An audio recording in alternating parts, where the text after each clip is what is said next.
각이 살아있는 정치평론 시사정각 시작하겠습니다. 오늘은 김근식 전 국민의힘 비전전략실장 그리고 복귀왕 더불어민주당 의원 두 분 나오셨습니다. 어서 오세요. 안녕하세요. 네. 민주당에서 한덕수 권한대행 탄핵 절차에 들어가겠다 이렇게 밝혔습니다. 그 얘기부터 듣고 오겠습니다. 그러나 한덕수 총리는 오늘 국무회의에서 특검법을 공포하지 않겠다는 뜻을 분명히 했습니다. 특검 추진과 임명을 두고 여야가 타협안을 토론하고 협상하는 것부터 시작해야 한다고 말하는데 내란 수사가 어떻게 타협의 대상이 될 수 있습니까? 한덕수 총리의 말은 시간을 지연해 내란을 지속시키겠다는 것 외에 달리 해석할 길이 없습니다. 민주당은 내란 대행 한덕수 총리에 대한 탄핵 절차를 바로 개시하겠습니다. 아침 회의에서 탄핵안을 발의하겠다고 공언을 했습니다.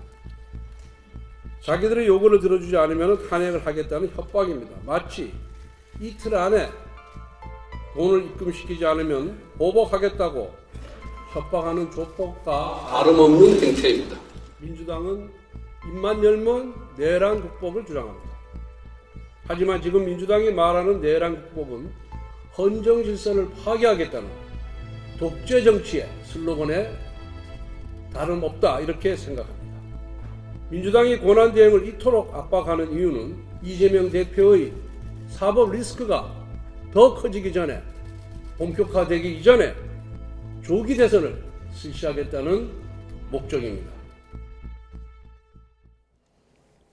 네, 한덕수 대행도 이제 탄핵하겠다. 민주당이 이런 입장을 밝혔습니다. 그러니까 오늘이 데드라인이었는데 데드라인 안 지켰다 이 얘기죠? 데드라인을 안 지키고 그리고 다음 주가 이제 사실 이제 기한이 끝나는데요. 31일 날 검토하겠다, 할 수 있다라는 가능성을 모두 발언해서 전해줬으면 모르겠는데 안 하겠다라고 사실 못 박은 거나 마찬가지예요. 여야 타협해서 하나의 의견을 줘라라고 이야기를 했지 않습니까? 그건 안 하겠다는 거잖아요. 그러면 머리를 맞대라 이건 안 하겠다는 안 하겠다는 얘기인가? 거예요. 뭐 우원식 의장님과 국회의 지혜를 뭐 기대합니다라고 하는데 안 하겠다는 말을 그렇게 돌려서 말하는 것이고 그것은 곧 특검이 시작되면 본인에게도 또 수사의 칼날이 들어오니까 최대한 미루고 피하고 싶은 본인의 생각도 포함이 돼 있는 것 같아요. 그렇기 때문에 더 이상 시간을 끌 이유가 없다. 한덕수 총리에 대해서는 책임을 미루려고 하고 책임을 회피하려고 하는 모습이 분명하기 때문에 그 내란에 그 동조한 혐의자로서 피의자로서 탄핵을 하는 것이 마땅하고 그것은 이제 권한대행 때 혐의가 아니고 총리 때의 탄핵 사유로 하면 151석이면 탄핵이 되는 거거든요. 총리 때의 탄핵 사유입니다. 그렇습니다. 그러면 이제 총리의 지위가 없어지면 자연스럽게 권한대행의 지위는 동시에 사라지는 것이기 때문에 총리 때 계엄에 동조했던 그 혐의로 단순화시켜서 탄핵을 준비를 하고 있습니다. 당장 그럼 표결 날짜가 어떻게 잡히는 거예요? 오늘 의원총회를 통해서 당론을 결정을 하고 나면 26일 날 보고가 될 것이고 그렇게 되면 저희는 매일 같이 지금 본회의를 예정하고 있거든요. 27일이 될 수도 있고 28일 100번 양보해서 넘어간다라고 하면 이제 그 다음 주 월요일이나 만약에 그 다음 주 화로 넘긴다라고 했을 때는 그 탄핵 보고 날짜를 26일이 아니라 그 뒤로 조금 미루겠죠. 왜냐하면 탄핵하는 보고가 되고 나면 24시간이 도과되고 70시간 이내에 해야 되기 때문에 이것이 이제 토요일, 일요일로 모두가 다 시간이 포함이 되거든요. 그래서 그런 것까지 다 고려해서 언제 보고할지 결정을 하게 될 것 같습니다. 어쨌든 뭐 연말 연초에 길게 끌지는 않을 것 같다. 길게 끌 이유가 전혀 없습니다. 오늘 분명히 했어요.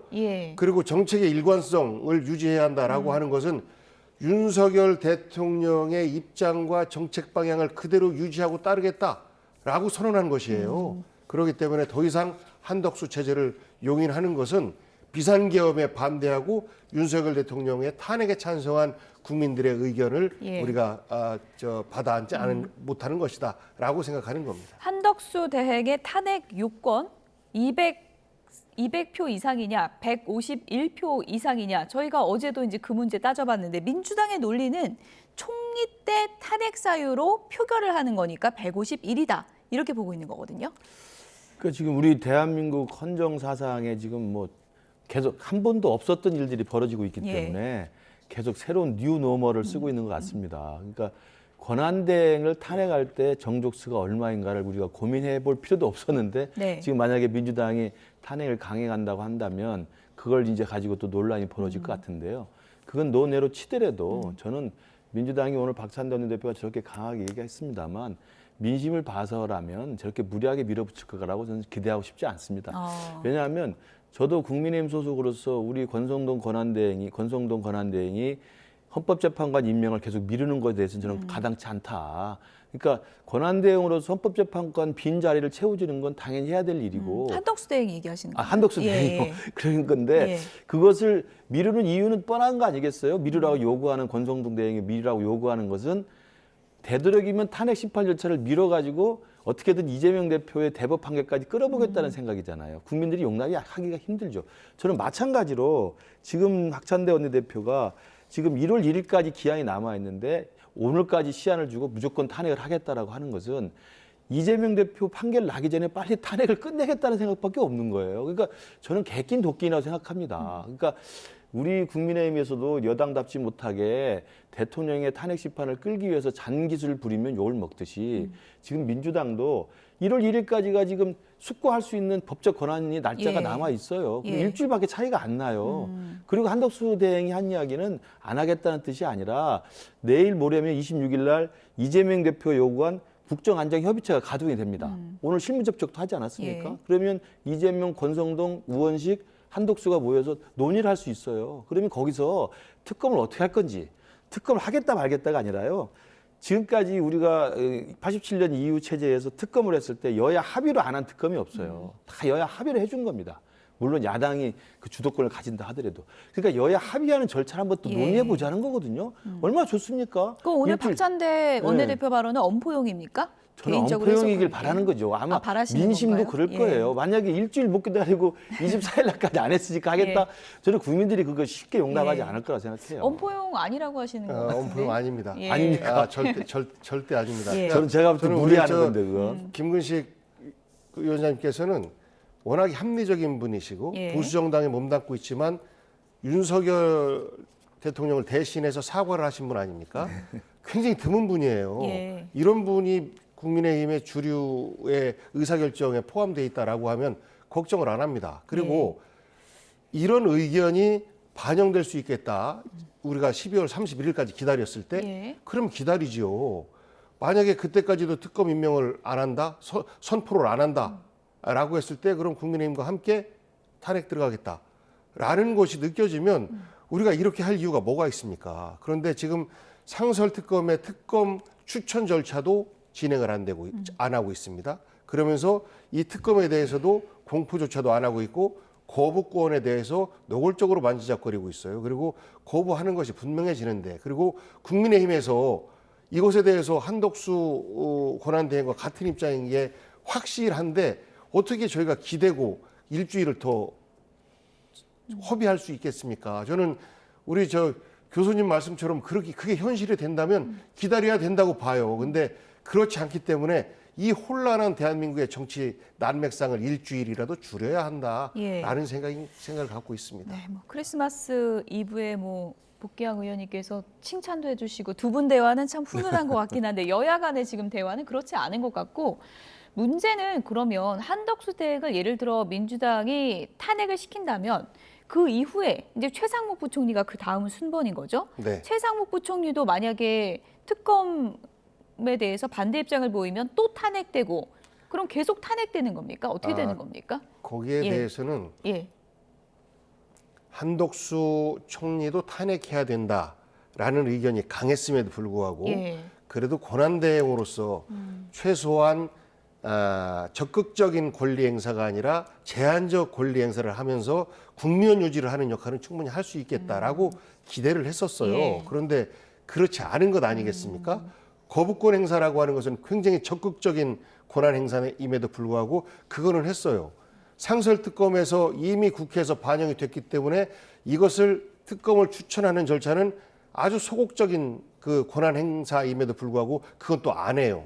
이거는 윤석열 대통령과 똑같은 통치를 하겠다, 권한을 행사하겠다라는 것이기 때문에 탄핵을 피할 수 없는 것이고, 그 다음에 최상목, 이주호 이런 부총리 순서로 이렇게 넘어갔을 때 그들이 어떤 행위를 하느냐에 따라서 좀 달라질 것이라고 봐요. 그래서 그 부분, 저는 그분들은 상식에 의한 권한대행의 역할을 하게 될 것이다라는 기대를 해서 가정에 의한 말씀을 드리는 것은 조금 이른 것 아닌가 싶습니다.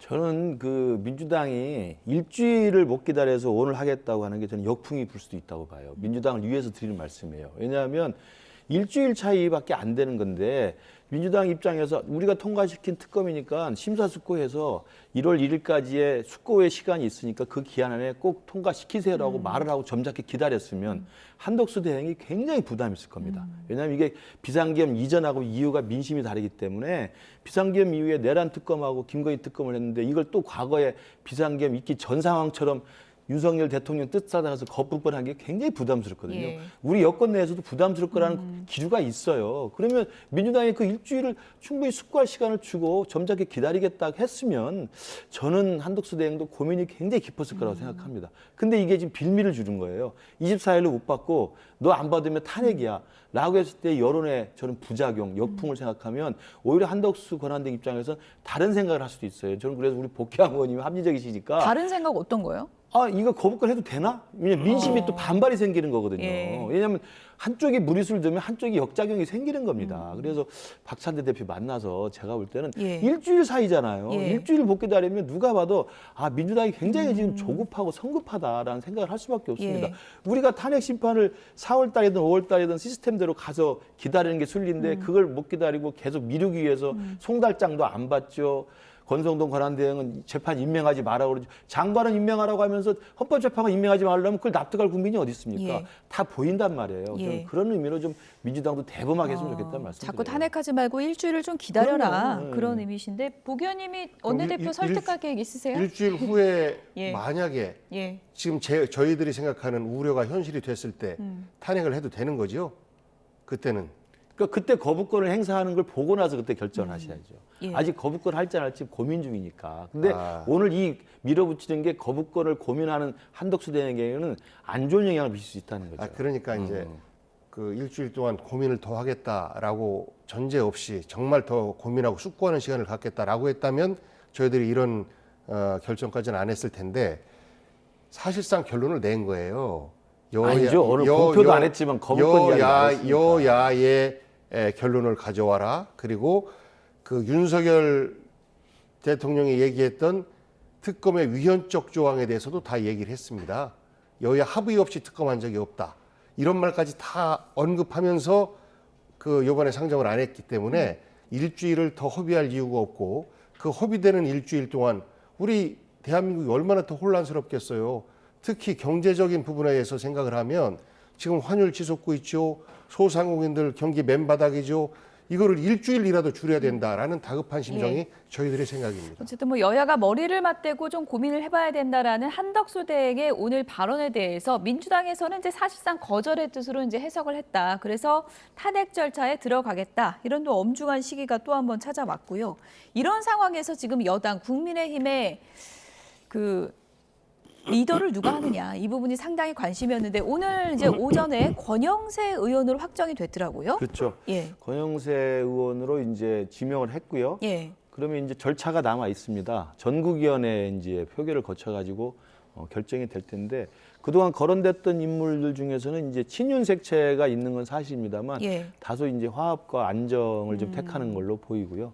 무리수를 두는 분은 아니라는 게 이제 당내 평가이기도 하고 그래서 그러나 이제 전반적으로 국민 입장에서 봤을 때는 지난 탄핵 표결 때 85명의 우리 당 국회의원분들이 탄핵 반대를 강하게 결집을 했기 때문에 과연 우리 당의 향후의 이 계엄 옹호당이라는 이미지에서 과연 자유로울 수 있을까? 그렇다고 한다면 권영세 이 비대위원장도 사실은 친윤계의 좌장으로 분류가 되고 또 이 윤석열 정부 초대 통일부 장관을 했었고 계엄 막는 표결도 하지 않은 분이죠. 그렇기 때문에 국민들 입장에서는 이게 변화와 쇄신보다는 안정과 일사불란한 대우로 가겠다 이런 식으로 익힐 가능성이 있어서 향후에 권영세 권한 비대위원장이 어떻게 이 개헌 문제를 처리할지 두고 봐야 될 것 같습니다. 권영세 비대위원장이 그럼 조기 대선이 치러진다면 대선도 관리하는 역할을 하게 되는 건가요? 그 전에 탄핵 심판 절차 결론이 한 고비가 남아 있죠. 그렇군요. 탄핵에 대한 결과가 나와서 기각이 되거나 인용이 될 경우는 그때 또 비대위원장으로서 정치적 책임으로부터 자유롭기 쉽지 않을 겁니다. 나경원 의원도 열심히 뛰고 있다 이런 얘기도 들었었는데 당내에서 권영세 쪽으로 더 힘을 실어준 건 어떤 배경이라고 보세요?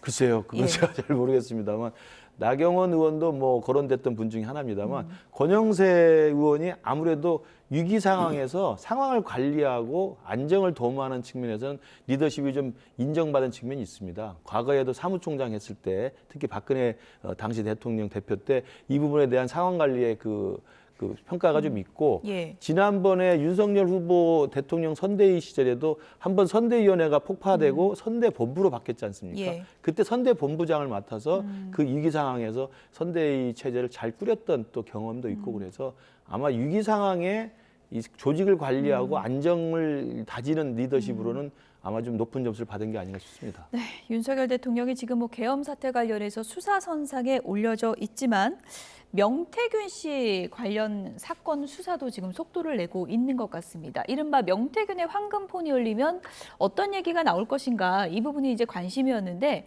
지금 수사기관에서 확보한 내용이 이제 내용이 이제 전해졌는데 윤상현에게 얘기를 했다 이런 구체적인 내용이 지금 밝혀졌지 않습니까? 그건 어떻게 봐야 될까요?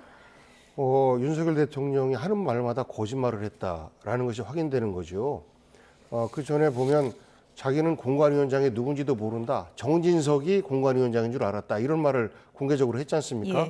그런데 녹음된 거를 보면 내가 윤상현한테 할게 라고 확인된 직접 목소리가 나온 거예요. 그럼 그건 뭐 빼박 증거 아니겠습니까? 그래서 윤석열 대통령이 이러저러하게 공천에 개입하고 당에 개입하고 한 것들은 이미 다 알고 있는 사실들이고 그 증거들이 나오기 시작하고 있는 것인데 이런 것들에 대해서 저는 그냥 인정을 하고 대한민국의 혼란을 하루라도 빨리 해결하는 그러한 자세를 좀 보여줬으면 좋겠어요. 애초에 대통령 선거에 도전할 때는 본인을 사실 나라를 위해서 나를 바치겠다라는 각오 정도는 있었을 거 아니겠습니까? 그런데 이러한 사소한 부분까지도 본인의 보신을 위해서 거짓말로 계속해서 회피해 나가는 이런 모습들을 보면서 우리 국민들이 정말 지난번에 윤석열 대통령을 찍었던 사람들은 박근혜 때도 손가락을 자르고 싶다라고 했는데 이번에 내 손가락 또 자르고 싶다 이런 얘기를 하고 있는 겁니다. 지난 기자회견 때 윤석열 대통령이 이 명태균 공천 개입 의혹과 관련해서 어떤 얘기를 했는지 그리고 지금 이 보도에 언급된 윤상현 의원은 이 기사에 대해서 어떤 입장을 냈는지 오늘 입장까지 저희가 좀 들어보겠습니다. 공천을 가지고 제가 왈가불가할 수도 없고 또 인수위에서 진행되는 걸 꾸준히 보고받아야 되고 저는 저 나름대로 그야말로 고3 입시생 이상으로 바빴던 사람입니다. 저는 그 당시에 공관위원장이 우리 정진석 비서실장인 줄 알고 있었어요.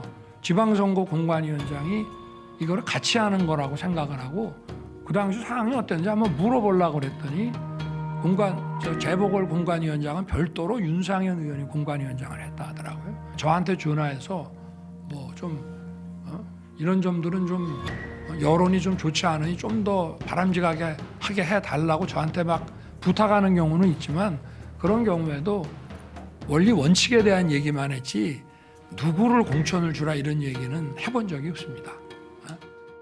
우리는 항상 9명의 공관위원들이 어떤 절차와 원칙에 의해서 공천을 했다. 뭐 주변에서 뭐 무슨 대통령이 전화했다 누가 있다. 저는 뭐 대통령 할아버지가 전화해도 휘둘리지 않는다라는 말씀을 드리고요. 사실 대통령이 김영선을 공천 줘라 저한테 얘기한 적이 없습니다.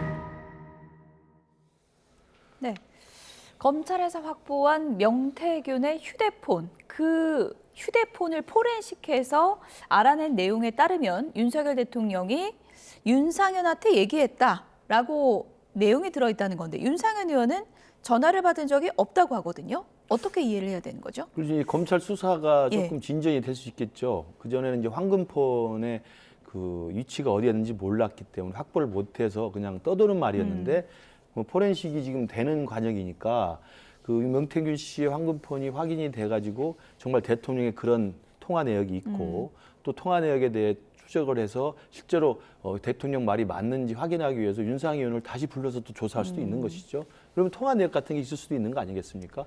그래서 아마 본인은 지금 부인하고 있는 상황이긴 하지만 새로운 포렌식에 의한 증거 자료가 나온다고 한다면 그 증거를 쫓아서 또 수사를 하는 게 또 검찰에 또 해야 될 일이기 때문에 저는 정말 대통령, 명태균, 김영선, 윤상현 이 네 분의 당시 재보궐선거의 공천 과정에서의 어떤 관계와 어떤 역할과 어떤 대화가 있었는지는 국민들도 궁금해하는 입장이고요. 지금은 이제 뭐 비상계엄이 터져서 저건 오히려 관심 밖으로 나갈 수도 있습니다만 저는 중요한 저것도 하나의 의혹 사건 중에 하나이기 때문에 대통령의 헌재에서의 탄핵 심리 절차와 상관없이 검찰은 검찰대로 뚜벅뚜벅 자기의 할 일을 하는 것이 좀 필요하다고 생각합니다. 어쨌든 민주당이 그때 간략하게 공개했던 그 녹취에는 윤상현이라는 이름이 들어있지 않았는데 이번에 이제 공개된 내용에 따르면 윤상현 의원이 이제 명시됐다는 거잖아요. 근데 윤상현 의원은 대통령 전화를 받은 적이 없다고 하는데 대통령, 윤상현 의원 이렇게 연결돼서 공천이 이루어졌다는 걸 입증하려면 앞으로 뭐 어떤 걸 더 밝혀내야 되는 거죠? 그러면 윤상현 의원하고 당시 윤석열 대통령의 통화 내역 확인이 가장 일차적인 증거 확보가 필요한 거죠. 수시로 뭐 전화를 했던 것들은 대통령도 인정을 하지 않습니까? 뭐 국회의원들하고도 수시로 통화하고 뭐 시간 있으면 불러서 같이 밥도 먹고 그랬다고 했기 때문에 특히 윤상현 의원은 윤석열 대통령은 굉장히 개인적으로 친한 선후배 사이입니다. 그렇기 때문에 아마도 그 개인들이 갖고 있었던 당시 휴대폰 통화 내역을 일단 확보해서 그 통화 내역을 근거로 해서 어떤 내용을 통화했는지를 좀 따져보고 수사한다고 한다면 뭐 훨씬 더 좀 좁혀갈 수 있지 않을까 싶습니다. 명태균의 휴대폰이 어디까지 파장을 일으킬지 궁금한 상황인데 김건희 여사와 명태균 씨가 또 통화 내용도 들어있었다고 하더라고요. 김건희 여사가 공천 전반에 대해서 많이 알고 있는 듯한 정황이 담겼다. 이런 내용인데요. 어떻게 보셨습니까? 그 명태균 씨하고 윤석열 당시의 대통령 당선자하고 통화 끝나고 나서 한 40분쯤 후에 김건희 여사랑 통화를 했다라고 하는 건데 결국은 두 부부가 전방위적으로 다 개입을 했다라는 것이 명태균 씨의 폰을 통해서 확인되고 있는 과정인 거죠. 그런데 조금 전에 말씀하셨습니다만 윤석열 씨 부부의 이 폰을 강혜경 씨라고 하는 분이 사실 증거보전 신청까지 하고 했지 않습니까? 그런데 안 되고 있어요. 그리고 윤상현 씨 핸드폰에 대해서도 아무런 조치가 진행되고 있지 않아서 저는 그 그러니까 대통령 부부 윤석열 씨 부부와 그 윤상현 씨의 그 폰은 이미 다 사라져서 그분들을 통해서 어떤 증거를 새롭게 찾기는 어렵겠다라는 생각을 해봅니다. 그러면 이제 어떤 것이 더 국민들에게 신빙성 있게 전달되느냐? 명태균 씨 폰을 통해서 녹음된 그 내용들이 국민들에게는 그렇게 됐겠네라고 최소한 정치적으로는 짐작하고 정치적으로는 죄가 있다라고 생각할 만한 증거는 충분히 되겠다라는 생각입니다. 네, 어쨌든 이것은 이제 통화 녹음 내용이 이제 포렌식으로 밝혀진 부분이고 이것이 이제 실제 공천 과정에서는 어떤 영향을 미쳤는지는 추후 수사 과정에서 명확히 밝혀져야 될 부분인 것 같고요. 계엄 사태 수사 관련해서는 지금 노상원 전 사령관, 이 계엄을 기획했다는 핵심 인물로 꼽히고 있는 노상원 전 사령관의 자필 수첩이 주목을 받고 있습니다. 어제 국회 행안위 질의에서도 이 내용이 나왔는데요. 들어보시죠. 예를 들면 NLL에서 북의 유도라든지 국회 봉쇄라든지 이런 단어들이 나오고 심지어 수사단을 하나를 새롭게 구성해야 된다라고 해서 인사안까지도 수첩에 나왔다는 거지 않습니까? 본부장님 맞죠? 이제 그게 뭐 구체적으로 실행된 일까지 모르지만 메모 내용에서 그런 내용이 있었던 건 사실입니다. 정치인, 언론인, 종교인 등에 대해서 수거 대상이다라고 이야기를 하셨는데요. 사살이라는 표현이 있었습니까? 제가 여기서 너무 비사실. 아니, 이 사안은 굉장히 중요한 사안인 것 같습니다, 본부장님. 지금 말씀하시는 게 네. 거의 뭐 그 저희가 조사 사실이 부합한다라고 보면 되겠죠. 부합합니다. 좋습니다. 네, 우정수 국가수사본부장의 어제 국회 답변 내용을 좀 들어보셨습니다. 이 수거 대상이라는 말을 우리가 뭐 흔히 쓰는 말은 아니기 때문에 사람에 대해서 이것을 어떻게 해석할 것인가를 놓고 좀 논쟁이 되고 있는 것 같은데 그렇죠. 어떻게 좀 해석을 해야 될까요? 그 수거라는 표현을 예. 사람에게 쓰는 건 일상적이지 않잖아요. 상식적이지도 않고 쓰레기 수거, 뭐 빈병 수거하는 거죠. 그러니까 아마도 이제 저 노 전 사령관이 그 수첩에 했을 때 논의됐던 내용들이 본인의 개인적인 생각 수준을 이렇게 한 것인지 아니면 김용현 전 장관하고 오래전부터 이 계엄 상황을 준비하면서 이러저러한 논의를 구체적으로 하기 위해서 계획을 짠 것인지 예. 그리고 그것이 사실상 윤석열 대통령까지 공유가 된 것인지 이런 건 이제 추후에 경찰에서 공수처에서는 확인을 해야 될 필요가 있다고 보는데요. 수거 대상이라고 쓰고 사살이라는 표현이 있었다는 걸로 봐서는 저희도 상상하고 싶지 않은 내용까지 상상이 되는 건 있습니다. 그러니까 그때 김어준 씨가 나와서 뭐 암살 쪽 있었다는 이야기가 있었습니다만 예. 민주당 내에서도 그건 좀 과하다. 그런 상식적이지 않고 예. 아마 확인할 수 없다라고 했습니다만 지금 저런 단어들이 표현이 나오고 그러면 그리고 지금 노상원 전 사령관 같은 경우 일반 군인이 아닌 민간인 신분인데도 불구하고 김용현 전 장관과의 돈도가 관계를 배경으로 해서 상당히 깊숙이 지금 계획을 했던 것으로 보이지 않습니까? 그렇다고 한다면 정말 수거, 사살 뭐 이런 것들이 구체적으로 어디까지 진행이 됐는지 경찰이 파헤쳐 본다고 한다면 암살조, 체포조, 그러니까 체포조를 넘어서 암살조까지 있었나? 이런 우리가 정말 상상하기 쉽지 않은 또 상상하고 싶지 않은 내용까지 있을 것 같아서 정말 당혹스럽다. 그리고 이 계엄이라는 것이 대통령은 국민 앞에 나와서 2시간짜리 그냥 겁만 주려고 했다는 겁니다만 저게 어디 겁주려고 한 겁니까? 그리고 국회 군인들이 완전 무장하고 가서 헬기 타고 내려서 가는 게 그게 단순히 무슨 병정놀이 하는 겁니까? 그리고 뭐 오늘 보니까 국회 사무총장이 국회의장 공간에도 계엄군이 왔다는 거 아니겠어요? 잠시 뒤에 저희가 영상 보여드리겠습니다. 그러니까 이런 모든 걸 보면 그냥 했던 건 아닌 게 분명해 보여요. 그래서 아마 국수본, 공수처, 검찰에서도 그런 총체적인 계엄의 실행 계획과 규모를 아마 확인하고 있을 것 같은데 정말 잘 확인해서 있는 그대로 진상을 규명하고 이제 처벌할 것 처벌해야 한다고 생각합니다. 노상원의 수처, 저희가 조금 전에 그래픽으로 키워드를 보여드렸는데 다시 한번 좀 보여주시면 좋을 것 같습니다. 국회 봉쇄나 NLL에서의 북한의 공격 유도, 또 정치인, 언론인, 판사 등을 수거 대상으로 적시, 뭐 이런 내용인데 믿기 힘든 그런 내용들인데 뭐 노상원의 상상력 아니야? 이렇게 보는 시각도 있지만 포고령 내용과 상당히 닮아있다 이렇게 보는 시각도 있더라고요. 그렇습니다. 저것이 포고령의 기초가 되지 않았을까 싶고요. 결국은 비상계엄과 관련돼서 노상원 전 정보사령관이 핵심적인 역할을 하고 기획자의 역할을 사실상 기획자의 역할을 한 것 아닌가라는 의심을 할 수밖에 없어요. 거기에다가 노상원 씨가 무속과 또 아주 밀접하게 연관되어 있다라는 것들이 이미 확인이 됐지 않습니까? 그러다 보니까 노상원 씨의 저 메모가 그저 개인이 상상을 하면서 쓴 메모가 아니고 현실화시키려고 했던 것이다라는 것이 지난번에 이제 국회에서 김어준 씨가 증언을 하면서 체포조, 사살조가 있었다라고 얘기를 했었는데 그때 우리 민주당 의원들 내에서도 그건 좀 너무 나간 거다. 그 김어준 씨를 증언을 하게끔 한 것, 이것은 우리가 국민적인 동의를 받기가 좀 어려운 측면이 있었다, 과했다. 이런 의견들도 좀 있었어요. 그런데 이런 메모가 나오면 결국은 그것도 사실이구나 라고 생각할 수밖에 없는 것 아니겠습니까? 그래서 저것은 실제 저런 방향으로 계엄을 진행하려고 했었다라는 의도가 분명히 적혀있는 메모다라고 저는 보여집니다. 네, 실제로 계엄 전에 있었던 움직임, 그러니까 공감 모임이나 햄버거 회동 일정을 보면은 그 안에는 노상원이라는 인물이 항상 있었습니다. 지금 와서 보면 뭐 김용현 장관 지시로 다 이루어졌을 것이다라는 얘기가 나오고 있는데 큰 판은 노상원이 다 짠 게 아니냐 이런 얘기가 나오고 있어요. 그렇죠. 그러니까 계엄 당일날뿐만 아니라 그 전에도 김용현 장관과 자주 만나서 관저에서 이러저러한 논의를 한 것으로 확인이 되고 있고, 그다음에 이른바 이제 그 햄버거 회동이라고 하는 그 회동이 계엄 있기 전이잖아요. 저희 그래픽을 준비했는데 좀 보여주시면 좋을 것 같습니다. 그러니까 이미 계엄이 있는 걸 알고 또는 계엄이 있는 걸 전제하고 계획을 짰다는 게 이제 시간적으로 확인이 되는 겁니다. 그래서 실제로 저런 일들이 있었다는 것이 지금 확인이 되는 상황이라고 한다면 유일하게 대통령의 비상계엄이라는 12월 3일 날 조치에 대해서 사전에 알고 움직였던 사람은 저 두 분이 맞는 거죠.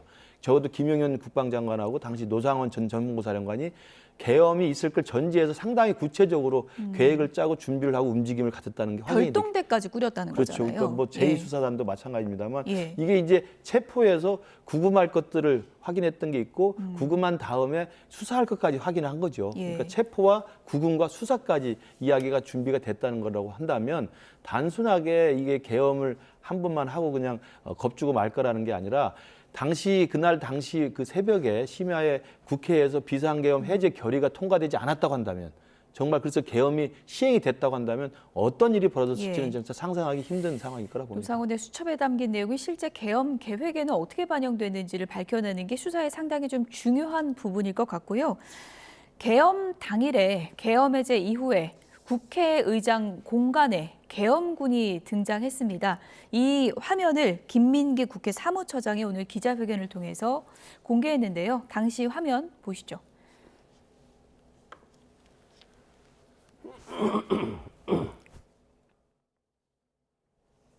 네. 당시 화면이 나오고 있는데요. 김민기 국회 사무처장이 오늘 기자회견을 통해서 이 화면에 담긴 내용을 좀 설명했습니다. 구체적인 내용을 좀 들어보실까요? 먼저 CCTV 영상을 보시겠습니다. 첫 번째 영상입니다. 국회에서 비상계엄 해제 요구 결의안이 통과된 이후인 12월 4일 01시 42분 한남동 소재 국회의장 공관 담벼락 외곽을 걸어가는 계엄군의 모습입니다.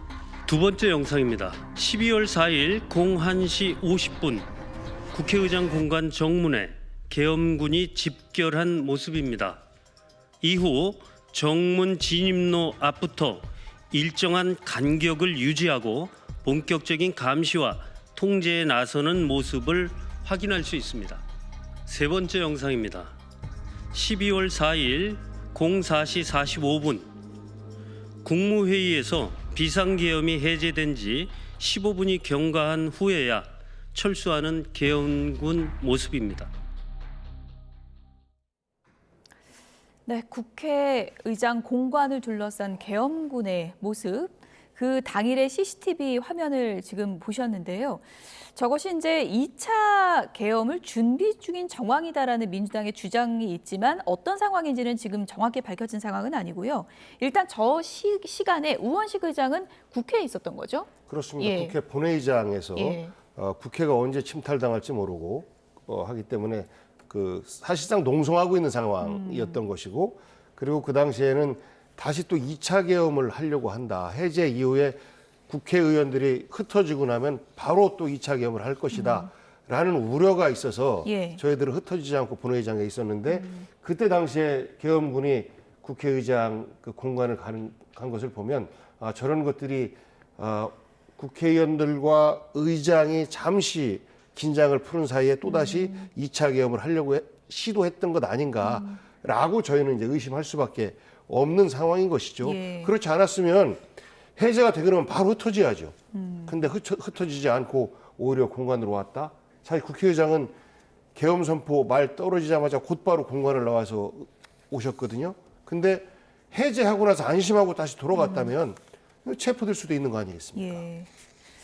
실제 CCTV 확인해 보면 오전 4시 45분에 국무회의 통해서 이제 비상계엄이 해제된 이후에 이제 철수하는 모습까지 CCTV에 이제 모두 잡혔다고 하는데 우원식 의장이 이제 국회 본회의장에 있는 그런 상황이었고 저 새벽에 계엄군이 뭐 한두 명은 아니고 여러 명이 갔는데 뭐 어떤 목적으로 봐야 될까요? 그러니까 저는 체포조로서 만약에 그런 어떤 특수한 임무를 띠고 갔을 가능성이 있어 보여요. 왜냐하면 이제 지금 뭐 체포해야 될 명단 같은 게 이야기가 되고 있고 거기에는 우원식 국회의장, 이재명 대표, 한동훈 대표 등등이 있지 않습니까? 그리고 실제로 당일날 국회에 들어온 병사들을 그 목격했던 당직자나 보좌관들 증언에 따르면은 자 누구 방으로 가, 누구 방으로 가 이게 배치가 돼 있었다는 겁니다. 누구 체포조라고 이렇게 짐작할 만한 내용들이 그리고 실제로 체포를 하려고 했던 시도가 있기 때문에. 당연히 그러면 우원식 국회의장에 대한 체포는 기정사실이 있었겠죠.